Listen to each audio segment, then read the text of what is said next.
I'm Roy, Aaron, Espiritu, and welcome to my gratitude channel.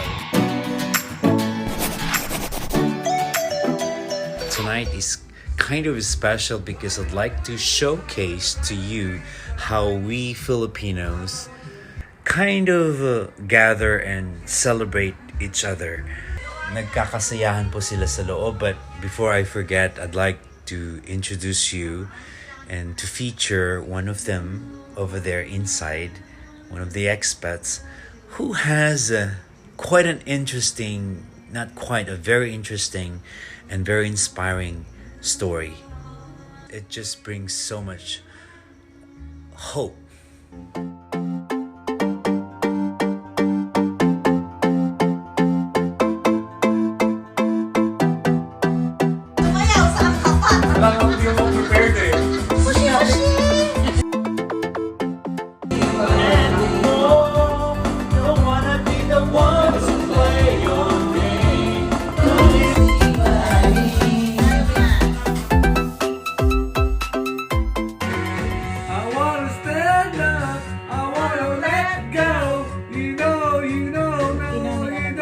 So, as promised, I have with me a Filipino expert whose story is an inspiration to all of us here, sa aming mga Filipino here in America, and also sa Pilipinas.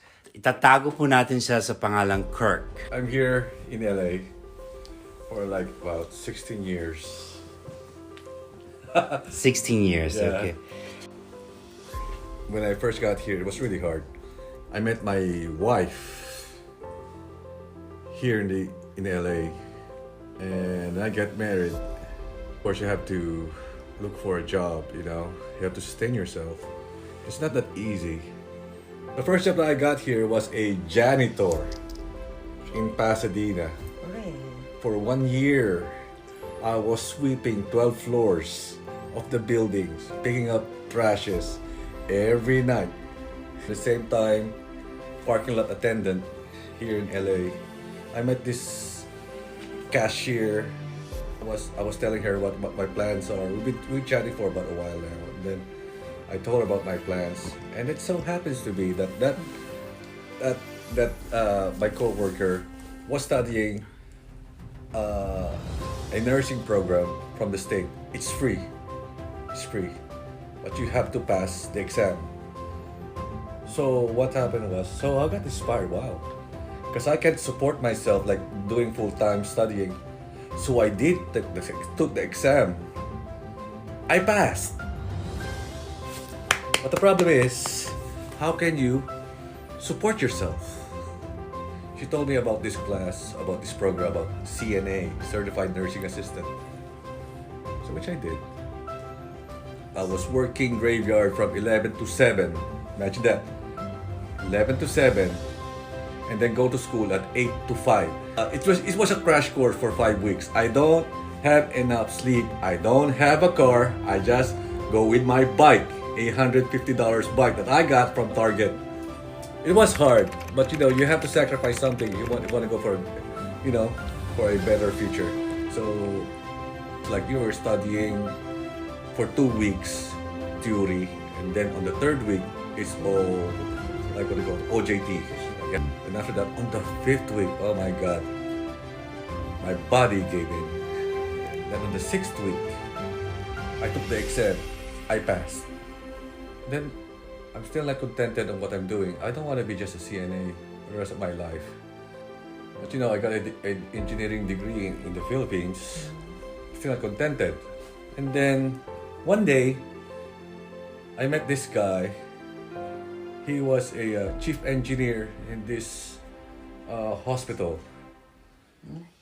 And then he said, "Why don't you go to training?" So we said, "Yeah. Oh, I like that. Thank you very much for the offer. I'll do that." Okay, this time it's like it's a challenge program for an engineer's license for the city. So I challenged the exam. I failed my first exam, and then I took the second exam. I failed again. I was already losing hope. But I still don't want to be a failure, or like I don't want to quit. So I took the exam after three months. I passed again, the written part. And then the interviewer said to me, you know what? So we are not producing any licensed steam engineers for a couple of months already. So you pass. So the interviewer gave me the license. So I passed. So like after a week, I looked for a job. I found this job here in downtown LA. It's a metal forging company. And it's been my first job as a licensed engineer until today. for how many years? 15 years. Wow. So it's a lot of money, huh? Yee. Yeah, I'm so happy. That's It's not easy here. It's not all hard work. Sometimes you have to use your brains. I'm very thankful. My parents and God, of course, you know. Lots of prayer and sacrifice that I did. I guess that's it.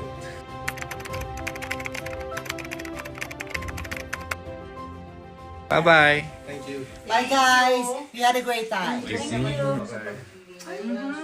Oh, that's Ito lang ang itatanong. Kirk. Here's my gratitude list. I'm gonna start off with I'm grateful for our munting salosalo, in English our mini social gathering.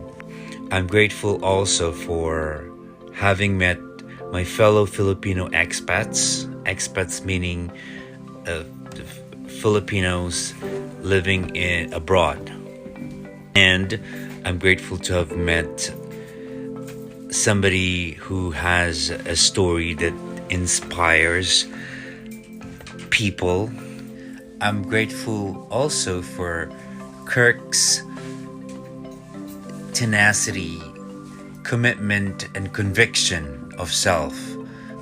Kirk's story is not only his story, but the story of so many of us living here in the United States and elsewhere in the world with the attitude and grace of working through the hardship and the struggles to make it, to succeed, and to be armed with hope.